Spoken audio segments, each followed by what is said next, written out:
The truce is over. Israel resumed military operations against Hamas because the terrorists had not released all the hostages and begun firing rockets at Israeli territory. In response, the Israel Defense Forces launched strikes on Hamas operational command centers, rocket launchers and the militants' underground tunnels. Amid renewed hostilities, the United States called on Israel to ensure the protection of civilians in the Gaza Strip. The lesson is that you can only win in urban warfare by protecting civilians. You see, in this kind of a fight, the center of gravity is the civilian population. And if you drive them into the arms of the enemy, you replace a tactical victory with a strategic defeat.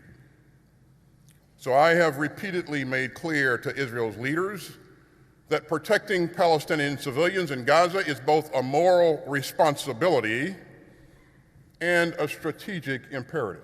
Washington continues to seek the restoration of a pause in hostilities. U.S. Vice President Kamala Harris said at the climate summit in Dubai she voiced the main principles on which, according to the White House, the future of the Gaza Strip should be based.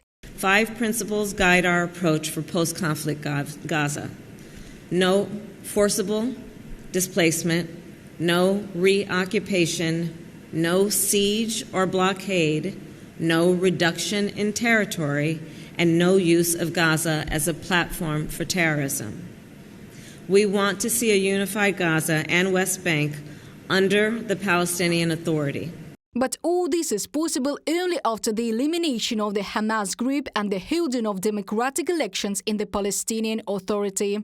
We need to hold new elections. So far, this is not happening, and it is unclear how the United States will be able to do this, given that the government in the Palestinian Authority is very weak. There are practically no alternative political projects there, and Hamas is quite popular in the Gaza Strip itself. That is, people still need to be convinced so that they vote for some kind of a secular alternative, for example, which would be able to take and maintain power in both Palestinian enclaves. Ilya Kusa, international policy expert at the Ukrainian Institute for the Future think tank.